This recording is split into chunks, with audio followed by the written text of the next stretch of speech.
హల్లెలూయా. మరి మీ అందరికీ నా హృదయపూర్వక వందనాలు. ఆల్ నైట్ ప్రేయర్ అంటే గుర్తొచ్చిందండి.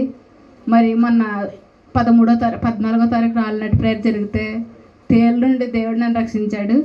తేలు కుట్టాలి అసలు నాకును దానికి ఎంతో గ్యాప్ కాదు. ఇలా చేయి పెట్టుతున్నాను, అది ఏంటో పురుగని చేయి పెట్టబోతున్నాను. అమ్మగారు చేయి పెట్టకుండా తేలు అంటుందండి మా సంఘస్థుడు కావిడ. దేవుడు ఆ విధంగా నన్ను రక్షించాడు. ఆల్ నైట్ ప్రేయర్ అంటే చాలా గొప్ప మేలు చేస్తాడు దేవుడు. మరి ఒక చిన్న వాక్యం చదువుకుందాం. మరి కీర్తన 122వ కీర్తన సంకీర్తన చదువుకుందాం. యెహోవా మందిరమునకు వెళ్ళుదమని జనులు నాతో అన్నప్పుడు నేను సంతోషించి తిని, యెరూషలేమా మా పాదములు నీ గుమ్మములలో నిలుచుచున్నవి. యెరూషలేమా బాగుగా కట్టబడిన పట్టణం వల్లే నీవు కట్టబడి ఉన్నావు. ఇశ్రాయేలులకు నియమింపబడిన శాసనమును బట్టి యెహోవా నామమునకు కృతజ్ఞతాస్తుతులు చెల్లించుటకై వారి గోత్రములు యెహోవా గోత్రములు అక్కడికి ఎక్కి వెళ్ళును. అచ్చట న్యాయము తీర్చుటకై సింహాసనములు దావీదు వంశముల సింహాసనములు స్థాపించబడి ఉన్నవి. యెరూషలేము యొక్క క్షేమం కొరకు ప్రార్థన చేయడి. యెరూషలేమా నిన్ను ప్రేమించి వారు వర్ధిల్లుదురు. నీ ప్రాకారములలో నెమ్మది కలుగును గాక, నీ నగరులలో క్షేమముండును గాక. నా సహోదరుల నిమిత్తము నా సహవాసము నిమిత్తమును నీకు క్షేమము కలుగును గాక అని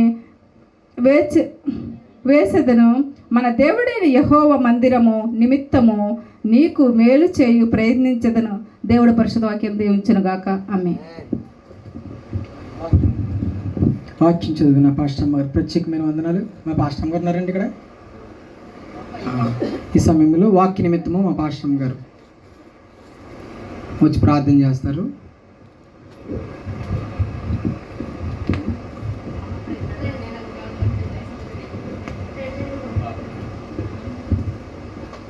ప్రార్థన చేసుకొచ్చండి. కళ్ళు మూసుకున్నట్లయితే. మహాపరిషుద్ధుడు తండ్రి, మహోన్నతుడు, సర్వోన్నతుడు, సర్వాధికారి, సర్వోపకారి, సర్వాంతర్యామి, సర్వ సృష్టికి కారణభూతుడా మీకు వందనాలయ, స్తోత్రాలు, స్తుతులు తండ్రి. నాయన ప్రభా ఇదిగో తండ్రి, గడిచిన ప్రభా 4 సంవత్సరాలు ప్రభా అయా ఈ స్థలం అందుండి నా తండ్రి నీ నామాన్ని స్తుతించి గణపరిచి ప్రభా ఆరాధించుటకు ప్రభా ఈ లోకంలో నా తండ్రి మాకు ఇచ్చిన ఈ స్థలాన్ని బట్టి నాయన నీ మందిరాన్ని బట్టి మీ కృతజ్ఞతాస్తుతులు, స్తోత్రాలు తండ్రి. అయా మమ్మల్ని అందరినీ ప్రేమించిన తండ్రి మా మధ్యలో ఉండడానికి మీరు ఇష్టపడి తండ్రి నాయన అయా ఈ స్థలాన్ని సిద్ధపాటు చేసి తండ్రి నాయన ప్రజలందరికీ నాయన నీ దేవారాతుల్ని స్వరం వినిపిస్తూ దేవా పరిశుద్ధుడా నా తండ్రి నాయన అనేక సంగతులు ప్రభా ఇదిగో తండ్రి అయా నీ ప్రజలతో మాట్లాడుతూ తండ్రి నాయన అయా మా మధ్యలో ఉండడానికి ఇష్టపడిన తండ్రి నీకు స్తోత్రాలు దేవా తండ్రి. చివరి దినాల్లో కడవరి దినాల్లో ఉన్నాం కాబట్టి అయా మేమందరము ఇంకనూ సిద్ధపాటు అయ్యేలాగా నాయన నీ సహాయం మాకు దయచేయండి తండ్రి నాయన.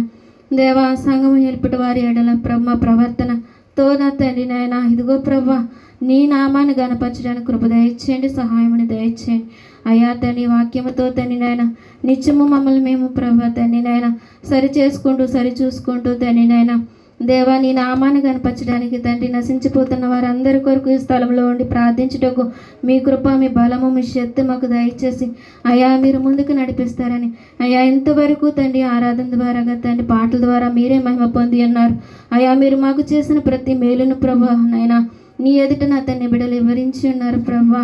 అయా మీ నామాన్ని గణపరుచుకుని ఉన్నాం ప్రభా. అయా అందరిని బట్టి కృతజ్ఞతాస్తుతులు, స్తోత్రాలు చెల్లించుకుంటున్నాం ప్రభా.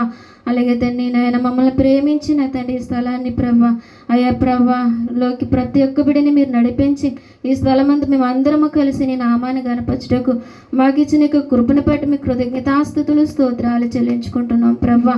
ఇంకనూ గడవబోయే దినములు ప్రభ సంవత్సరములు తండ్రి నాయన మా ఆత్మలను ప్రభా జాగ్రత్తగా తండ్రి నాయన అయా తండ్రి కాచుకుంటూ ప్రభా తండ్రి నాయన అయా అనేక విషయములు నేర్చుకుంటున్నా తండ్రి లోకంలో జీవించడం కృప దయచేయమని అయా మా మధ్యకి తండ్రి నాయన మీ సేవకులను తోడుకొచ్చిన తండ్రి అయా నాయన మీ సేవకులను ప్రభా అయా కంట స్వరాన్ని ప్రభా మరుగుపరిచి మీ స్వరముతోని ప్రజలందరితో మాట్లాడి అయా మా అందరి హృదయాలు బలపరచండి.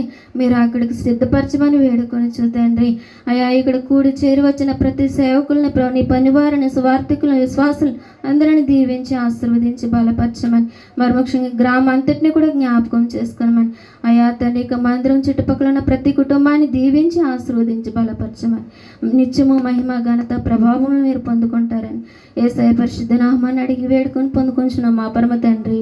ఆమేన్ ఆమేన్. దేవునికి మహిమ కలుగును గాక. మరి ప్రార్థన చేసిన పాస్టర్ గారికి ప్రత్యేకమైన వందనాలు. మరి ఈరోజు చక్కటి వాక్య సందేశాన్ని అందించినకు వచ్చిన దైవజనులు మరి సత్యానందయ్య గారికి ప్రత్యేకమైన వందనాలు. ఈ సమయంలో వారిని ఆహ్వానించుకుందాం. చప్పట్లు కొడుతూ దేవుడి నామాన్ని మహిమపరుద్దాం. Praise the Lord. హల్లెలూయా. ఆకలేస్తుంది అన్న వాళ్ళు దేవుని స్తోత్రం చెప్పండి. సమయం అయిపోయింది అన్న వాళ్ళు కూడా చెప్పండి.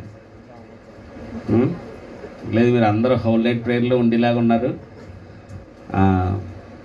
కానీ మేము అంతేమో అలా కూర్చోబెట్టాం. కానీ సమయం చాలా తక్కువగా ఉంది. ఎంతో చెప్పాలని ఉంది కానీ సమయం మించిపోయింది. యాక్చువల్గా మీ పాస్టర్ గారు ఏమన్నారంటే 8 గంటలకల్లా ముగించేద్దామండి, 6 గంటలకు ప్రారంభించన్నారు. కానీ అనుకున్నట్టుగా పనులు అవ్వవు. మరి కుమారుడు నాకు పరిచయం అయిన దగ్గర నుంచి హానోక్ గారు క్రిస్మస్ కాలంలో నిరుడు వచ్చినప్పుడు మరి చూసినప్పటి నుంచి కూడా నాకు ఎందుకో టచ్ అయ్యాడు ఆయన. చాలామందిని నేను దేవుని సేవకులు చాలామంది ఉన్నారు, చాలా ప్రాంతాలు తిరిగాను, ఒరిస్సా వరకు తిరిగాను, అటు బాంబే వరకు కూడా వెళ్ళాను. కానీ ఈయన మాత్రం బాగా టచ్ అయ్యారు. ఎందుకో తెలియదు. భార్యాభర్తలిద్దరూ కూడా యవన కాలంలో మంచి సేవ చేస్తున్నారు.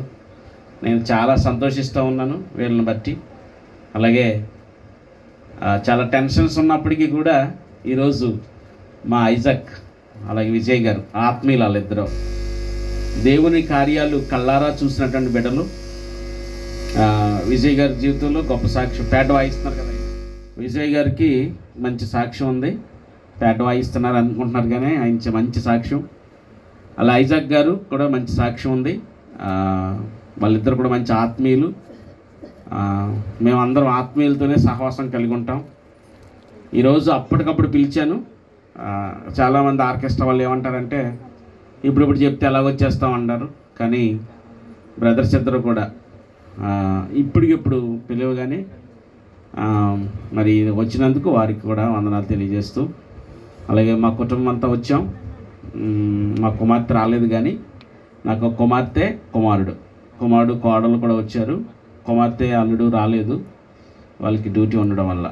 అయినా కానీ మీ అందరినీ కూడా ఈరోజు కలిసి ఈ విధంగా ఇక్కడ స్తుతించడానికి సమయం చాలా తక్కువ ఉంది. కానీ కొద్ది నిమిషాలు కొన్ని హెచ్చరిక మాటలు మాత్రమే, లోతైనటువంటి వాక్య పరిచయంలోకి వెళ్లకుండా కొన్ని మాటలు చెప్పి 9-10 నిమిషాలు తక్కువ 9 అలా వస్తుంది కదా, 9:15 వరకు నేను వాక్యం చెప్పి ఒక 25 నిమిషాలు, ఆ 25 నిమిషాల్లో చిన్న పాట పాడి, నేను కూడా పాటలు అంటే నాకు చాలా ఇష్టం. ఆనోక్ గారిని పిలాలనుకునేవాడిని. కానీ ఈరోజు జూనియర్ ఆనోక్ని పిలిచిన తర్వాత ఆ విషయాన్ని విరమించుకున్నాం. ఇక నుంచి జూనియర్ ఆనోక్ గారే మా సంఘానికి వస్తారు. మీ పాస్టర్ గారు నా ప్రతి కార్యక్రమంలో వాక్యము పాటలు అయినాయి. దేవునికి స్తోత్రం చెప్పండి. చాలా మంచి తలాంతులు కలిగినటువంటి దైవజనుడు. మరి ఇంత మంచి దైవజనుడు దేవుడు నాకు ఈ చెప్పాలంటే 2025-26లో ఒక గిఫ్ట్ అని నేను చెప్పాలి. మరి నేను ఎవరితో అంత టచ్లో లేను కానీ ఈయనతో నేను అంత ప్రేమ నేను కలిగి ఉన్నాను. ఈ ప్రేమ ప్రభు రాకడ వరకు కూడా కొనసాగాలని మీరందరూ ప్రార్థన చేయండి. Thank you. అలాగే జ్యోతమ్మ గారు పునాది ఫౌండేషన్ కదా, మరి వాళ్ళ నాన్నగారు వెనకాల ఉంటారు, వాళ్ళిద్దరు వెనకాల ఉంటారు. కానీ ఈ కార్యక్రమాలు ఎలా జరుగుతున్నాయంటే వారి యొక్క ప్రార్థన ఆశీర్వాదం. అలాగే పాప సుగుణ గారు మరి నిజంగా ఎంత బాగా ప్రార్థన చేశారు ఆవిడ కదా. మీకు ఎంత మంచి దైవజనులు ఇవ్వడం దేవుని యొక్క కృప. రైట్ సమయంలో దేవుని యొక్క వాక్యాన్ని చదువుకుని వాక్య ధ్యానాన్ని ప్రారంభించుకుందాం. నిర్గమాకాండం 25వ అధ్యాయం 8వ వచనాన్ని చదువుకుని మనం లేఖన భాగం. నాకు మీ పాస్టర్ గారు లాగా మరి నాకు జోక్స్ రావు. మా సంఘంలోకి వచ్చి చాలా బాగా నవ్విస్తాడు ఆయన. మా వాళ్ళు అందరూ కడుపులు పట్టుకుని నవ్వుతూ ఉంటారు. ఎందుకంటే నేను బైబిల్ కాలేజీ టీచర్ని కనుక టీచింగ్ లాగే ఉంటుంది. మీరు నిద్రపోవచ్చు, వాక్యం వినాలనుకున్న వాళ్ళు వాక్యం రోజు ఓకే. అవి సాఫ్ట్గా ఉంటాయి, టీచింగ్ లాగా ఉంటుంది. కనుక మీ పాస్టర్ గారు కూడా టీచింగ్గా చెప్తారు, కానీ నవ్విస్తాడు ఆయన, అలర్ట్ చేస్తూ ఉంటాడు. కాబట్టి మంచి తలాంతులు పరిచర్య నానా విధాలు, కృపావరాలు కూడా నానా విధాలు, కానీ పరిచర్య ఒక్కటే. అందరిలో పరిచర్య జరిగించేవాడు ఒక్కడే, ఆయన పరిశుద్ధాత్మ దేవుడు. హల్లెలూయా. మీరందరూ మంచి సాక్ష్యం. సమయం చాలా ఉన్నాయి చెప్పాలని, కానీ సమయం లేదు. చదవండి ఎవరైనా.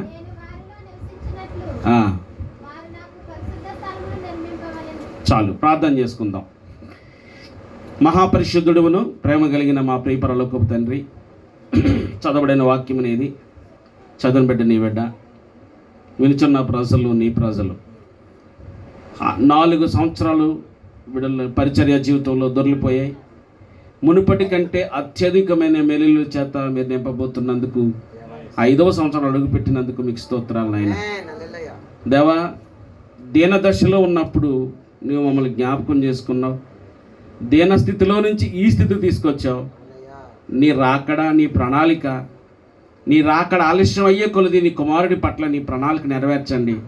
పిలిచిన దేవుడు నమ్మదగిన వాడు కనుక ఈ స్థలంలో ఈ జరుగుతున్న ఈ పరిచర్యను మీరు దీవించి, ఈ పరిచర్యలో చిన్న పాత్రగా ఒక పాలి పంపు కలిగడానికి నాకు అనుగ్రహించిన ఈ ఆధిక్యతను బట్టి నిన్ను స్తుతిస్తూ, ప్రభా నీ వాక్యాన్ని కొద్ది నిమిషాలు మాతో మాట్లాడమని యేసునామమున అడుగుచున్నాను తండ్రి.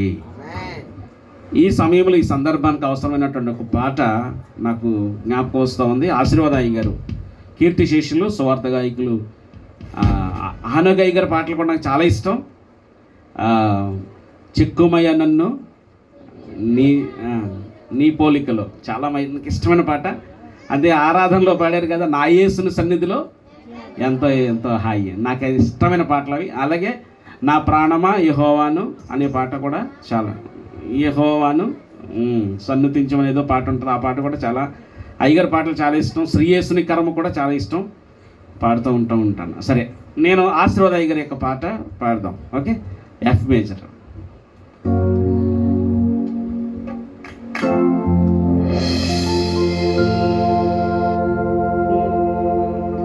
ప్రాణమా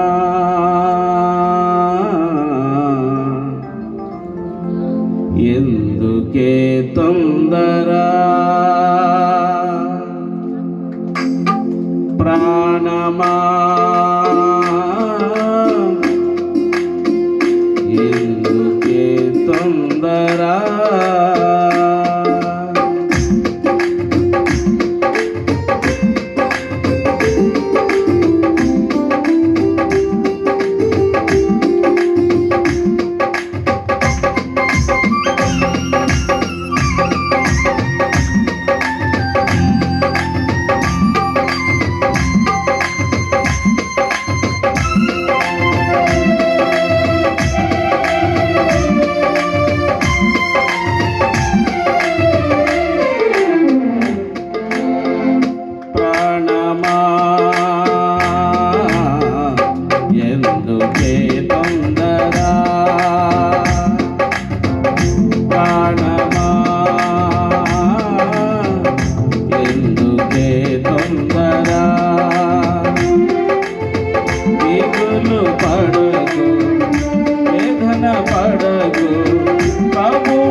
పిలిచిన ప్రభు నీతోనే ఉండగా దిగులేలా నా ప్రాణమా.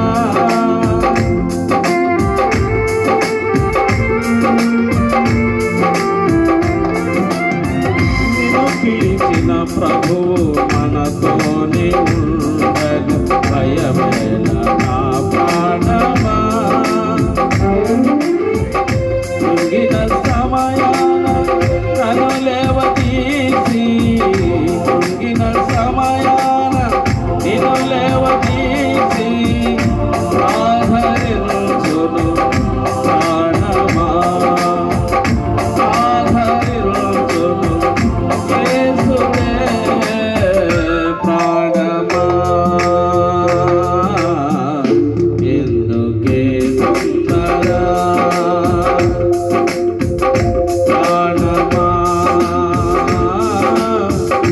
ఎందుకే తొందర.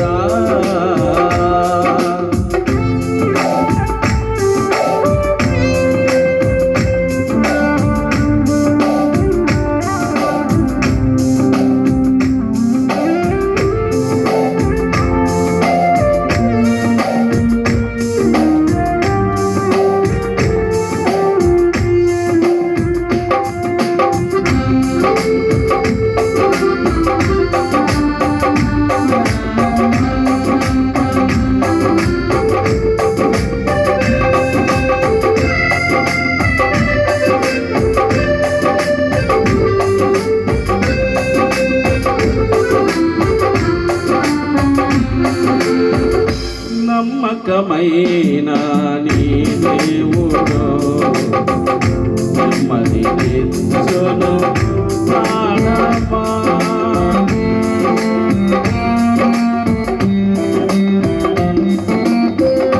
నమ్మకమైన నీ దేవుడు నెమ్మది నిచ్చును ప్రాణమా. నమ్మిన ఎడల రక్షణ కలుగును, నమ్మిన ఎడల రక్షణ కలుగును. నమ్మికయుచుము ప్రాణమా, నమ్మికయుచుము యేసులో ప్రాణమా. ఎందుకే తొందర ప్రాణమా, ఎందుకే తొందర. దిగులు పడకు, వేదన పడకు, ప్రభువు తోడుండగా. దిగులు పడకు, వేదన పడకు, ప్రభువు తోడుండగా. ప్రాణమా, ప్రాణమా, ప్రాణమా, ఎందుకే తొందర. ప్రాణమా, ఎందుకే తొందర. Praise the Lord. Hallelujah. Sir అందరూ చప్పట్లు కొట్టండి గట్టిగా. Praise the Lord, praise the Lord. చదవబడినటువంటి వాక్యంలో ఏకదీశం, చదవబడినటువంటి లేఖన భాగంలో ఒక సత్యాన్ని మనం ఈ రాత్రి నేర్చుకోవాలి. ఈరోజు చాలా మందిరాలు కట్టబడుతూ ఉన్నాయి. కొన్ని మందిరాలు ఖాళీగా ఉంటున్నాయి, కొన్ని మందిరాలు బలమైన పరిచర్య జరుగుతూ ఉంది. భూమిని ఆకాశంను సృష్టించినటువంటి సృష్టికర్త అయినటువంటి దేవుడు, ఆయనకి ఎలాంటి మందిరము లేదు.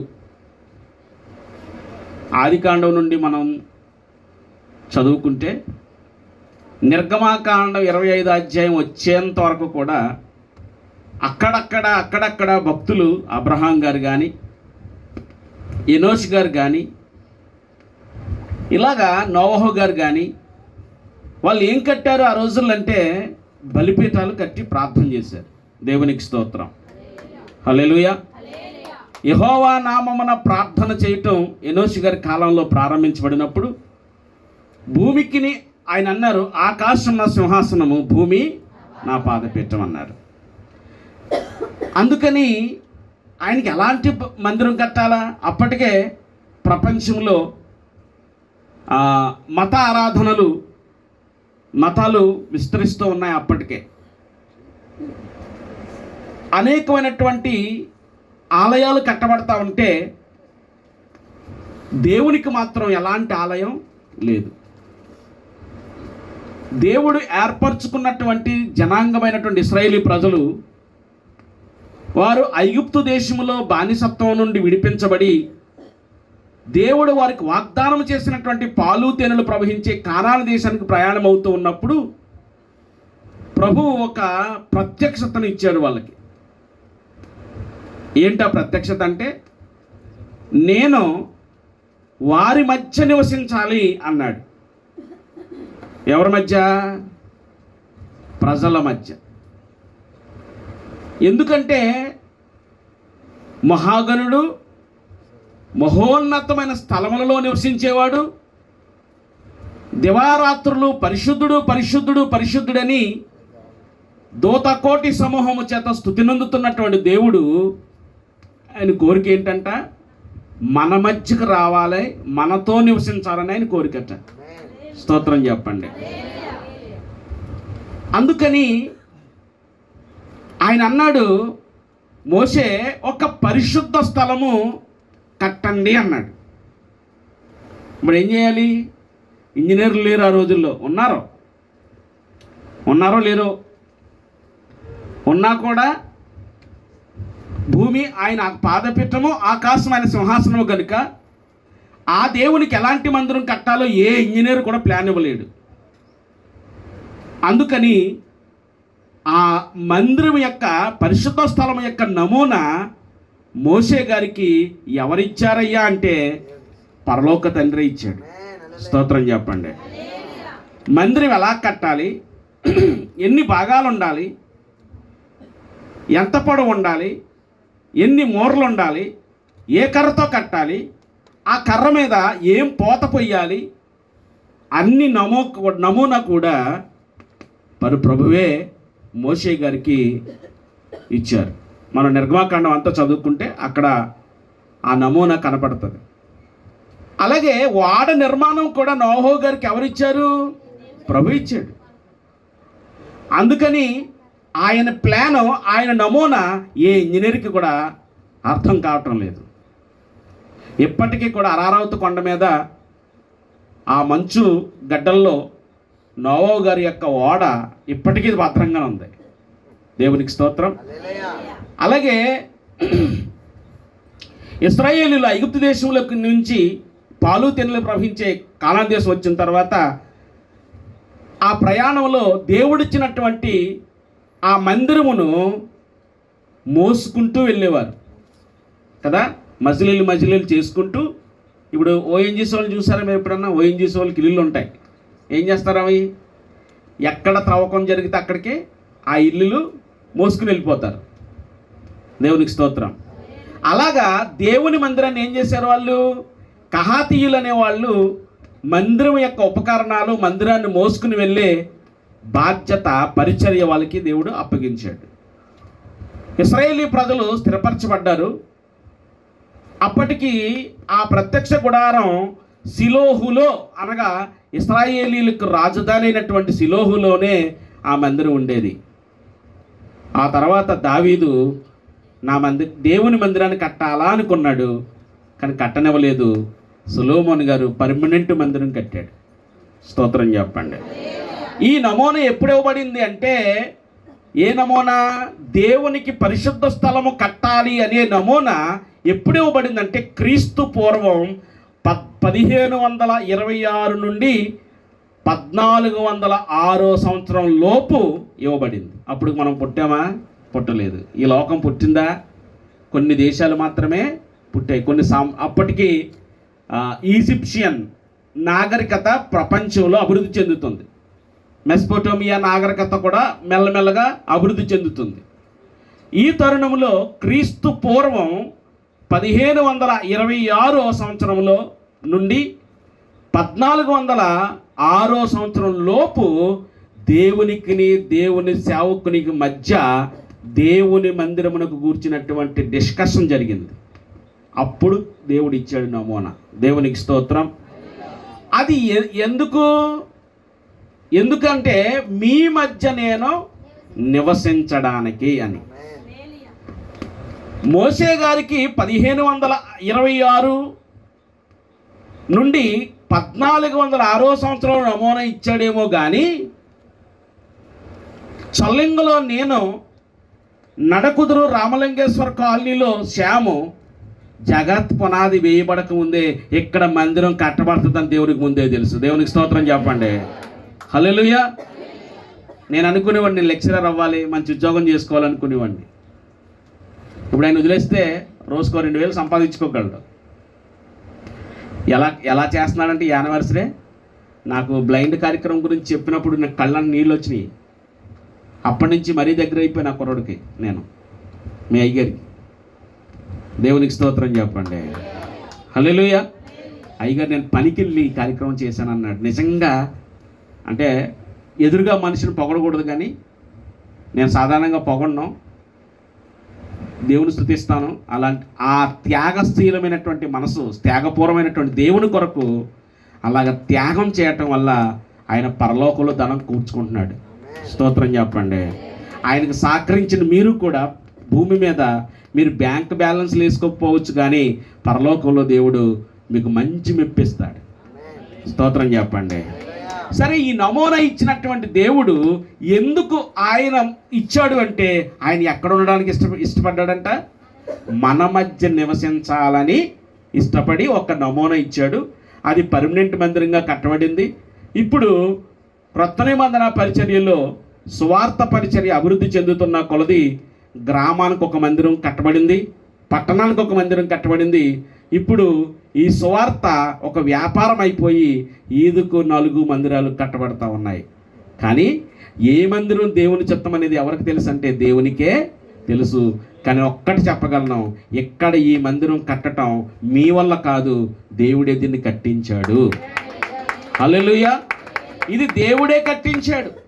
ఆయన కార్యాలు కంటికి కనబడవు, చెరుక్కి వినబడవు, మనుషు హృదయమునకు గోచరం కావు. మేము మందిరాన్ని కట్టాం. ఎంతోమంది ఒక రాత్రి కాళ్ళంతా వచ్చేసారు మందిరం తీసేయాలని. రాత్రి కూడా వచ్చేసారు తీసేయండి అని. ఇప్పటికీ ప్రయత్నం చేస్తున్నారంటే తీసేయాలని. ఒకసారి అంటున్నారట, పాస్టర్ గారిని మనం ఇంటికి కూడా కదపలేకపోయావురా అన్నారట. ఎందుకో తెలుసా? బలమైన దేవుడు మన వెనకాల ఉన్నాడు. దేవునికి స్తోత్రం చెప్పండి. హల్లెలూయా.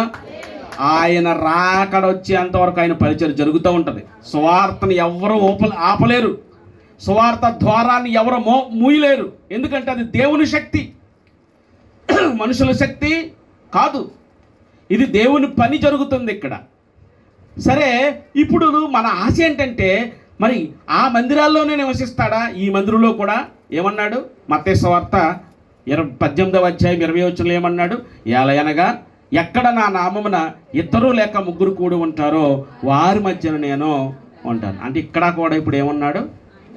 ఆ ప్రత్యక్ష గుడారంలోనే నివసించట్లేదు, లేక సొలొమోను గారు కట్టిన మందిరంలోనే ఉంటాననలేదు. ఆయన రాకడ పర్యంతము భూమి మీద మానవ జాతి ఉన్నంత వరకు, సంఘం ఈ భూమి మీద ఉన్నంత వరకు ఎక్కడ ఆయన నామం పేరట కూడుకుంటారో అక్కడ ఇప్పుడు ఆయన ఇక్కడ ఉన్నాడు. నమ్మిన దేవుని స్తోత్రం చెప్పండి. ఎందుకో తెలుసా? ఆయనకి ఇష్టం ఏంటంటే మన మధ్య ఉండాలని. పరలోకం గొప్పగా ఉంటుందా, ఇది గొప్పగా ఉంటుందా? కానీ పరలోకం కంటే ఎవరిని ఎక్కువ ప్రేమిస్తున్నాడు ఆయన? మనల్ని. అందుకే దేవుడు లోకమును ఎంతో, there is no end, there is no age కదా. we cannot estimate the love of God. మనం దేవుని యొక్క ప్రేమను కొలవలేం. దేవుని స్తోత్రం చెప్పండి. అందుచేత ఇక్కడ ఆయన ఉన్నాడు అని నమ్ముతున్నాం కదా. మరి ఆయన ఇక్కడ ఉండాలి అంటే మనం ఏం చేయాలి? ఒక 7 సంగతులు చెప్తాను. అది 5 గంటే 1 గంట అవుద్ది, పర్వాలేదా? దేవుని స్తోత్రం చెప్పండి. హల్లెలూయా. ఏ పాపమెరుగని యో పావనామూర్తి ఉండా, నా పాలి దైవమా, నా పాపముల కొరకి పాటలు నొందినావా, నా పాలి దైవమా, నా పాపముల కొర. హల్లెలూయా. ఎన్ని సంగతులు చెప్తాను? 7 సంగతులు చెప్తాను. 7 మనకు సంపూర్ణం కదా. ఒక్కొక్క మరి ఎంతసేపు అవుతుందో మీరు అందరూ ఓపిక పట్టుకోండి. ఎవరు నిద్రపోవద్దు, నిద్రపోయే వాళ్ళు వెళ్ళి నిద్రపోండి. ఏం పర్వాలేదు, నేనేం అనుకోనులే, నేనేం చూడలేను కదా అనుకోకండి. మీకు 2 కళ్ళు ఇచ్చాడు దేవుడు, నాకు 4 కళ్ళు ఇచ్చారు. మీరు ఎలా కూర్చున్నా నాకు తెలుసు, ఎలా వింటున్నారు నాకు తెలుసు. అది ఎవరు తెలియజేస్తారంటే దేవుడే తెలియజేస్తారు. ఎవరు వాడుకుంటున్నారు నన్ను అంటే దేవుడే వాడుకుంటున్నాడు. దేవునికి స్తోత్రం చెప్పండి. సరే, అలాగేం చెప్పను కానీ చిన్న సమయంలోనే షార్ట్ మెసేజ్ ఇస్తాను. ఓకే. ఆయన మన మధ్య నివసించాలని అందరు కోరుకుందే. స్తోత్రం చెప్పండి.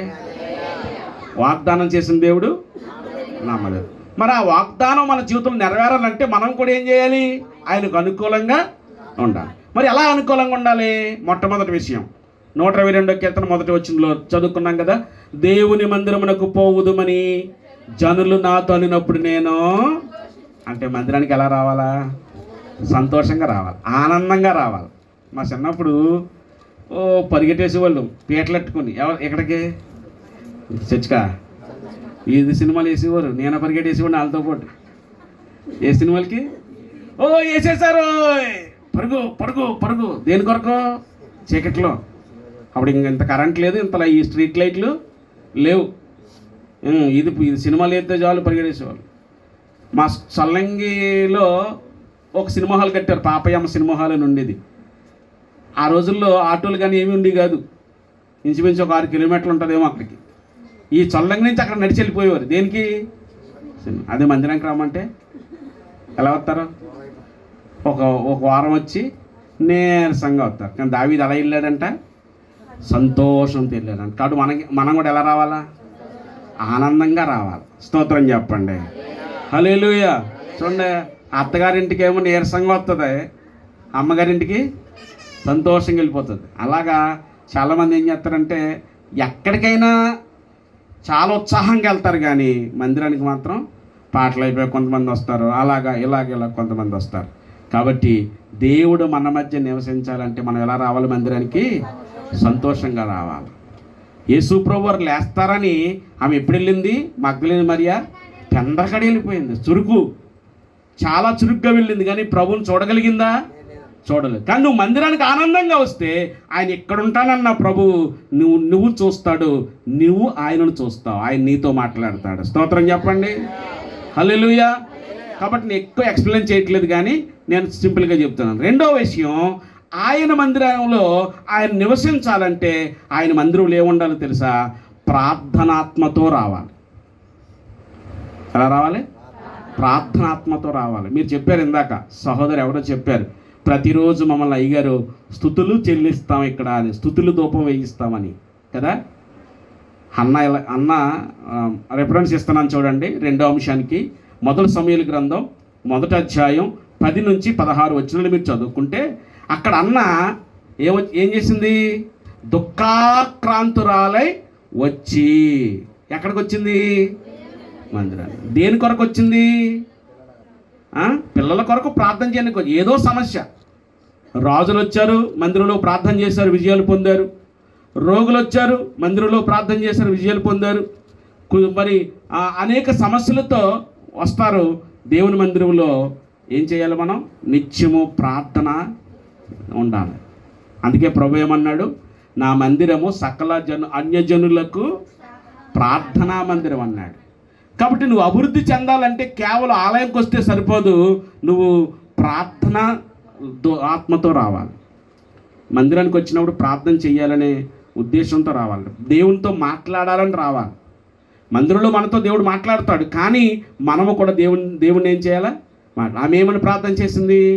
ప్రభా, నాకు ఒక మగపిల్లని ఇస్తే నేను అతన్ని పాలు విడిచిపెట్టినంటే నేను ఏం చేస్తాను, నేను నీకు సేవకురాలు, నీ సేవకు అర్పిస్తాను అంది.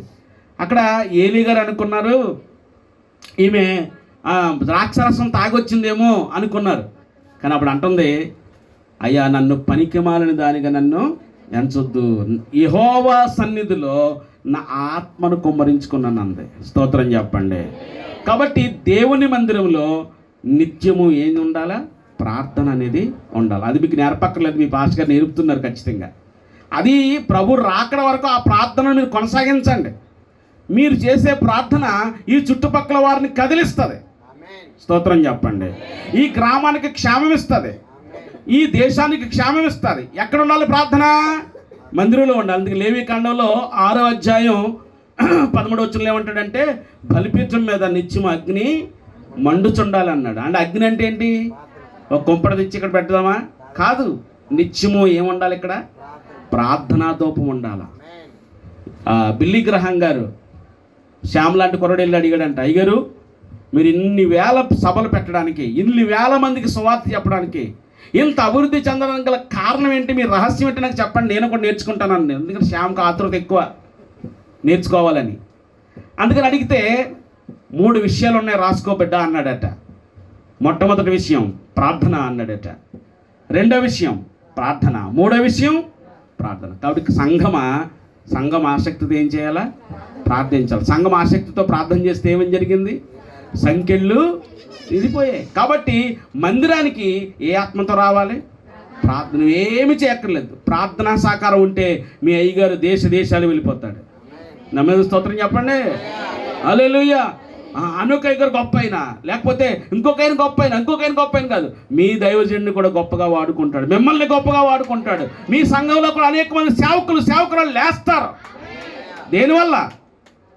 ప్రార్థన వల్ల. ప్రార్థన పరిస్థితులను మారుస్తుంది. మూడో అంశం ఏంటంటే దేవుని సన్నిధిలో సమర్పణతో రావాలి. రిఫరెన్స్ ఇస్తున్నాను చూడండి, మలాకీ గ్రంథం.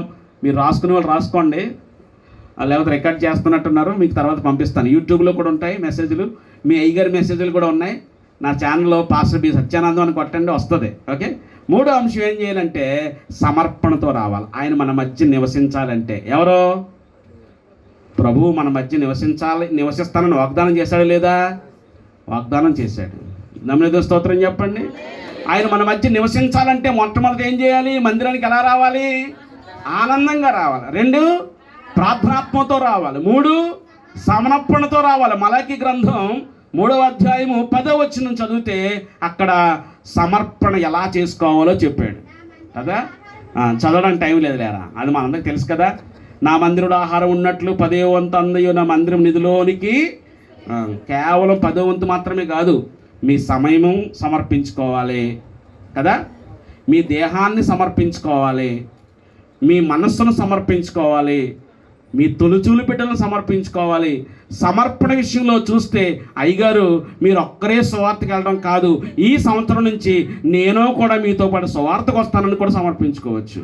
అయ్యా ప్రతి సంవత్సరం ప్రతి వారము ఈ ఒక్కతే చాపలేస్తుంది, నేను కూడా ఈ సంవత్సరం ఈమెతో కలిసి చాపలేస్తానని పరిచర్య సమర్పించుకోవచ్చు. అయ్యా మీరు ఒక్కరే బ్లైండ్ పరిచర్య చేయడం కాదు, మేము బ్లైండ్ పరిచర్య చేస్తాము, ఇదిగో మాకు 100 ఉంది, మాకు 10 ఉంది, లేకపోతే మాకు రూపాయే ఉంది అని మీరు సహకరిస్తాననుకోవడం, తీర్మానం చేసుకుంటే అది ఒక సమర్పణే. దేవునికి స్తోత్రం చెప్పండి. యేసు ప్రభు దగ్గరికి 3 రోజుల నుంచి భోజనం లేకుండా ఉన్నారు. ప్రభు ఏమన్నారు? మీరు తినడానికి ఏమైనా పెట్టండి అంటే పేతురు చేతులు నడిపాడు. ఆంధ్రయ్య కూడా మా దగ్గర ఏమీ లేవని చేతులు నడిపాడు. పిలుపు కూడా మా దగ్గర ఏమీ లేదు బాబు అని చేతులు నడుపుకుంటున్నారు. అప్పుడు బాలుడు ఏమన్నాడు? ఇదిగో నా దగ్గర ఉన్నాయి. ఏమిచ్చాడు? ఏ రొట్లు? 5 యవల రొట్లు. చెప్పండి, యవల అంటే ఏంటి? బార్లీ గింజలు తెలుసా మీకు? మాట్లాడాలి నాకు, తెలుసు కదా. యవలంటే ఏంటి? బార్లీ. స్టోర్ బియ్యం తెలుసా? సన్న బియ్యం తెలుసా? అక్కడ ఇశ్రాయేలు దేశంలో గోధుమలేమో ధనవంతులు తినేవారు, అప్పుడు బార్లీ ఏమో పేదలు తినేవారు. ఇప్పుడు ఎందుకే చెప్పండి, యవలంటే ఏంటి? బార్లీ. అంటే యవల రొట్లు ఎవరు తినేవారు? పేదలు. ఇప్పుడు ఆ కుర్రాడు పేదోడు ధనవంతుడా? దేవునికి పేదోళ్ళు ఎక్కువ సమర్పించుకుంటారు, అన్నీ ఉన్నవాళ్ళు సమర్పించుకోలేరు. 2 కాసులు వేసిందంటే ఎవరు వేశారు? పేదోదరాలు వేసింది. కాబట్టి మీరు చిన్న సంఘమా అనొద్దు. ప్రభు ఏమన్నాడు? చిన్న మంద మీరు సమర్పించుకుంటే చాలు, దేవుడు మిమ్మల్ని హెచ్చిచ్చేస్తాడు. స్తోత్రం చెప్పండి. కోల్గేట్ పేస్ట్ ఎంతమంది వాడుతున్నారు? అందరూ వాడతారు కదా. కోల్గేట్ పేస్ట్ అయినా ప్రభా నువ్వు నా వ్యాపారాన్ని అభివృద్ధి పరిస్తే దశంభాగం ఇచ్చేస్తానని మొక్కున్నాడంట. దేవుడు ఈ రోజున చాలా వృద్ధిపరిచాడు అతని వ్యాపారాన్ని, అతని సమర్పణను బట్టి కదా. అయితే ఇప్పుడు 10వ వంతు కాదు, ఇప్పుడు 90% దేవుడికి ఇస్తున్నాడట, 10వ వంతు ఏమో అతను ఉంచుకుంటున్నాడట. దేవునికి స్తోత్రం చెప్పండి. ఏది అంత గొప్ప కార్యం చేసిందంటే సమర్పణ. మందిరంలో నీ సమర్పణ ఏంటి? నీ తీర్మానం ఏంటి? ఈ సత్య యానివర్సరీలో నీ తీర్మానం ఏం చేసుకుంటున్నావు? ఏం చేయాలనుకుంటున్నావు? నీ స్తోమత ఏంటి? నువ్వు ప్రార్థన చేయాలనుకుంటున్నావా? సేవకుడికి సహకరించాలనుకుంటున్నావా? లేకపోతే నీ ధనంలో సహకరించాలనుకుంటున్నావా? లేకపోతే ఇంకా నీ జీవితంలో ఏమైనా కోరికలు ఉన్నాయా? ఒక చోటకి వెళ్ళాను నేను, ఎదురు కూర్చొని మురవకాయలు వాయించేస్తున్నాడు, ఆత్మలో ఆనందించేస్తున్నాడు అనుకుంటున్నాను నేను. ఎందుకు వేసుకొచ్చింది ఏంటంటే అత్తవారింటికి దారేది సొక్క వేసుకొచ్చాడు. ఏంట్రా ఈ సొక్క అంటే మొన్నే వచ్చింది కదండి అత్తవారింటికి దారేది అంటున్నాడు. అంటే స్తుతిస్తున్నాడు కానీ ఇంకా ఏం మారలేదు అతనిలో.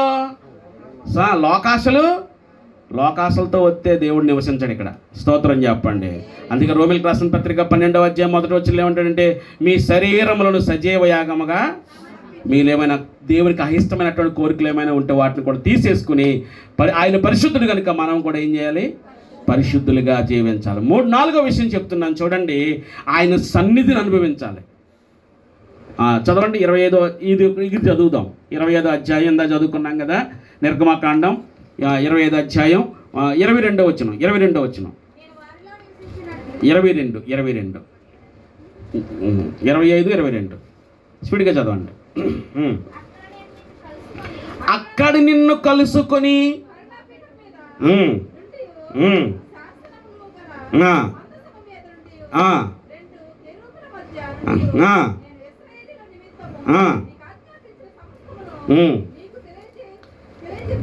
తెలియజెప్పేదను. దేవునికి స్తోత్రం చెప్పండి.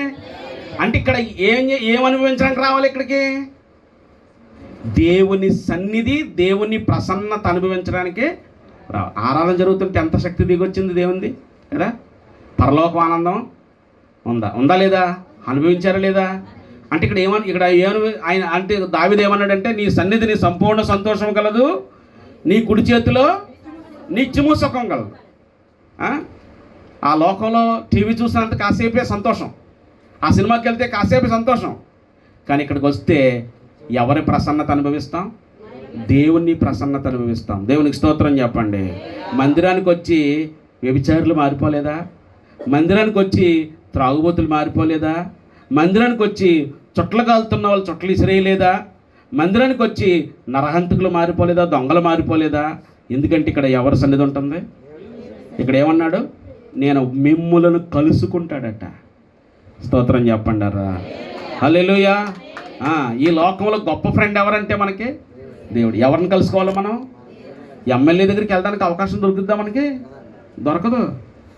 అదే మనం కార్యకర్త అనుకో దొరుకుద్ది మనలాంటి వాళ్ళకి. కానీ భూమికి ఆ ప్రభువులకు ప్రభువు, రాజులకు రాజు అయిన ప్రభువే ఆయన.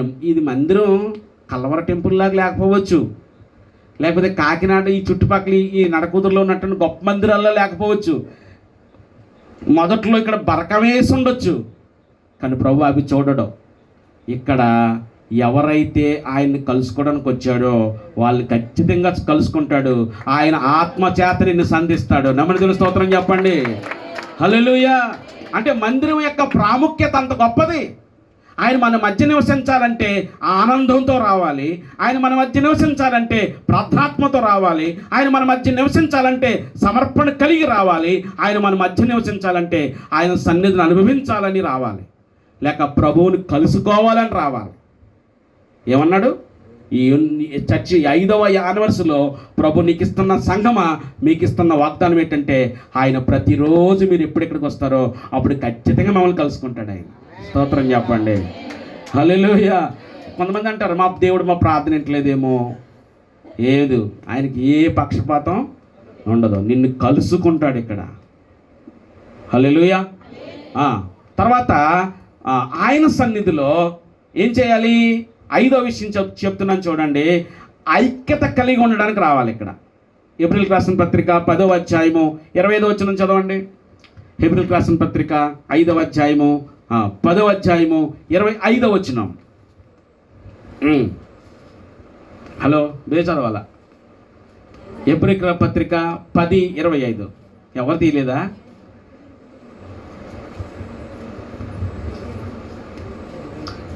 Praise the Lord. Hallelujah, hallelujah. 10:25. కొందరు మానుకొనుచున్నట్లుగా సమాజముగా కూడుకొనుటకు మానక, ఒకరు చదవండి, ఒకరినొకరు హెచ్చరించుకొనుచు ఆ దినము సమీపించు కొలది మరి ఎక్కువగా అలాగూ చేయుచు. ప్రేమ చూపుటను సత్కార్యములు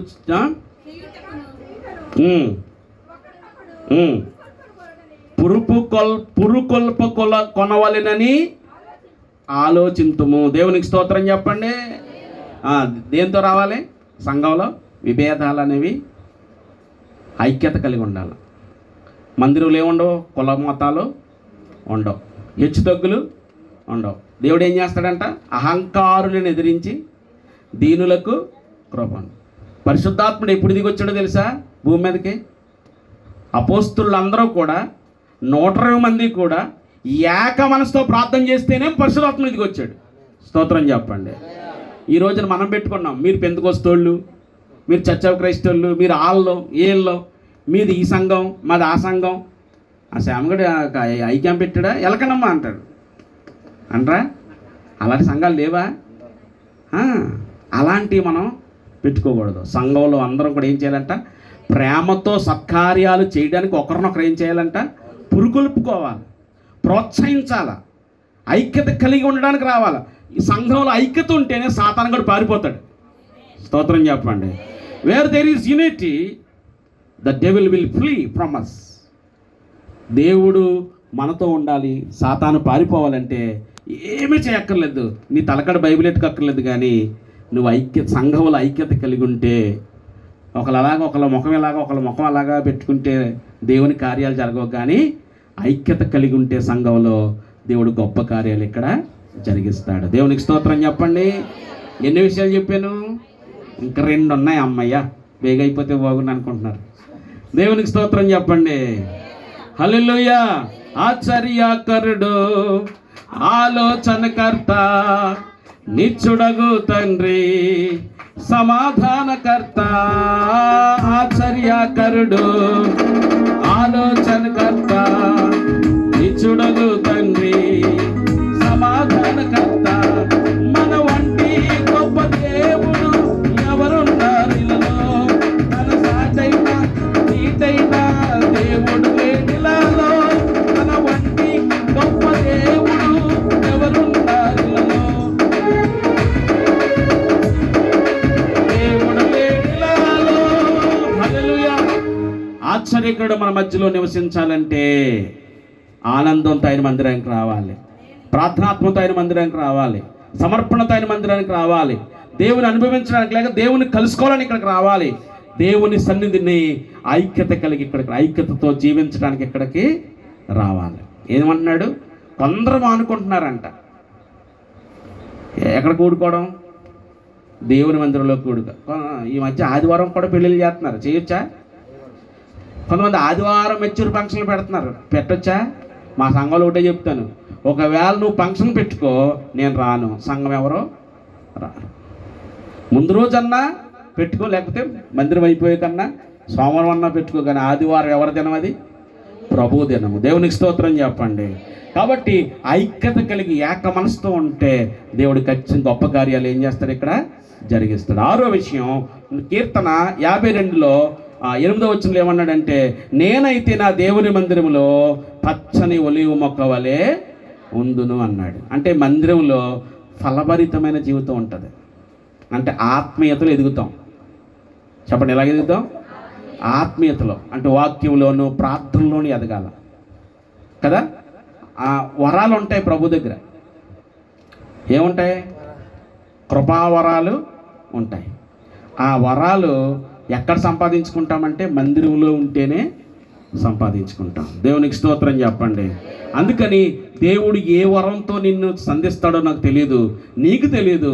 మందిరానికి క్రమంగా వస్తూ నువ్వు మందిరంలో ఆ పైన చెప్పబడిన 5 కార్యాలు నీ జీవితంలో ఉంటే ఖచ్చితంగా నువ్వేం ఎలా ఉంటావంట? పచ్చని అన్ని చెట్ల కంటే ఒలివ చెట్టు ఎలా ఉంటుంది?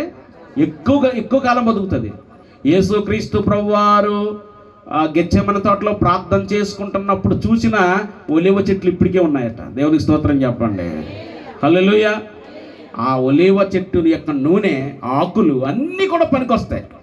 అంత గొప్పది ఒలివ చెట్టు. అందుకే కీర్తనాకారుడు ఏమన్నాడు? నీ భోజనం బల్ల చుట్టూ నీ పిల్లలు కదా. ఒలివ మొక్కకు అంత ప్రాధాన్యత ఎందుకు ఇచ్చాడంటే అది చాలా మరి జలప్రళయంలో కూడా పావురము నోవా దగ్గరికి ఏ ఆకు తెచ్చింది? ఒలివాకు. అంటే అంత ప్రళయంలో కూడా అది ఓడిపోలేదు. అంటే ఎన్ని శ్రమలు వచ్చినా, ఎన్ని కష్టాలు వచ్చినా దేవుని మందిరంలో ఉంటే నువ్వు ఓడిపోవు, వర్ధిల్లుతావు, నిలబడతావు. దేవునికి స్తోత్రం చెప్పండి. నువ్వు కృంగిపోవు, నీ జీవితం ఫలిస్తూ ఉంటుంది. ఫలించిన చెట్టు ఏం చేస్తానన్నాడు? తీగని ఏం చేస్తాన్నాడు? ఆయన పెరిగి పారవేస్తా అన్నాడు. కనుక మందిరానికి అప్పుడప్పుడు వచ్చే వాళ్ళకి, క్రిస్మస్ క్రైస్తవులకి, జనవరి క్రైస్తవులకి, కొత్త సంవత్సరం క్రైస్తవులకి, అమాస క్రైస్తవులకి, పున్నం క్రైస్తవులకి ఎదుగుదల ఉండదు. దేవుని మందిరంలో ఫలించాలి అనుకుంటే నువ్వు దేవుని మందిరంలో నాటబడాలి. దేవునికి స్తోత్రం చెప్పండి కదా. ఈ మధ్య చర్చిలు మానేస్తున్నారు, మారుస్తున్నారు. చర్చిలు మానేయడం కాదు. ఇప్పుడు మీ ఇంట్లో జామ చెట్టు ఉంది, మొక్క ఎదుగుతుంది, చక్కగా ఎదుగుతుంది. గౌక్కుని ఏళ్లతోనే లాగి ఇంకో చోట వేద్దామని తీశారు. ఏమవుతుంది? అది మొలితే మొలుస్తుంది, లేకపోతే లేదు. ఈ రోజున కూడా సంఘాలు ఎలాగున్నారంటే, పాస్టర్ గారు కాస్త ఏమైనా గట్టిగా కేకేస్తే ఈ చెట్లు నాటబడుతూ ఫలిస్తూ ఎదుగుతున్న మొక్క ఇంకో చర్చికి వెళ్ళిపోతుంది. అక్కడ మళ్ళీ కొత్తగా మొదలెట్టాలా. ఈలోపు ఏమవుతుంది? ఆత్మీయ జీవితంలో ఆ చర్చి తిరిగి ఈ చర్చి తిరిగి మొత్తానికి ఏమైపోతుందంటే వాడిపోతుంది. కానీ దావీదు అలా కాదు. మందిరంలో నాటపడ్డాడు, ఎదిగాడు. ఆత్మఫలాల్లో, ఆత్మవరాల్లో సంపాదించుకునే వరకు కూడా దేవుని మందిరాన్ని విడిచిపెట్టలేదు. అందుకే కీర్తన 27:4 అంటాడు, యెహోవా యొద్ద ఒక వరం అడిగాను, దాన్ని నేను వెతుకుతున్నాను. ఆ వరం ఏంటంటే యెహోవా ప్రసన్నత చూడాలని, ఆయన ఆలయములో ధ్యానించాలని నా జీవితకాలం అంతా కోరుతున్నాను అన్నాడు. దేవునికి స్తోత్రం చెప్పండి. నువ్వు ఎక్కడ రక్షించబడ్డావో, ఏ మందిరంలో స్థాపించబడ్డావో, ఎవరు సువార్త చెప్పారో, ఎవరు రక్షణలోకి నడిపించారో ఆ మందిరంలో నువ్వు బూడిదయ్యేంత వరకు, లేక ప్రభు రాకడొచ్చేంత వరకు పచ్చని ఒలివ మొక్క వలె ఇక్కడే ఫలించాలని నువ్వు తీర్మానం చేసుకుంటే ప్రభు నీ పక్కనే నివసిస్తున్నాడు, నీతో సదాకాలం ఉంటాడు. నమ్మన దేవుని స్తోత్రం చెప్పండి. ఏడో విషయం చెప్పేసి నేను ముగిస్తాను. 84వ కీర్తన 10వ వచనంలో ఏమంటాడు? ఒక్క దినము నీ ఆవరణలో గడుపుట 1000 దినముల కంటే శ్రేష్టము. భక్తిహీనుల గుడారం వద్ద నివసించుట కంటే నా దేవుని మందిరపు ద్వారం వద్ద నుండుట. అంటే దేవుని యొక్క మందిరం యొక్క విలువను గమనించాలి. ఆ బిడ్డ అందాక సాక్ష్యం చెప్పారు, బేబీ గారా మా ఇంటి పక్కనే ఉన్నారంట కదా, మందిరం పక్కన ఉన్నారంట. ఆవిడేనా? మందిరం ఎదుర్కొంటా ఉన్నారంట. అంటే అంతకుముందు ఎక్కడ ఉండేదంట ఆవిడకి మందిరం? చాలా దూరంగా ఉంది.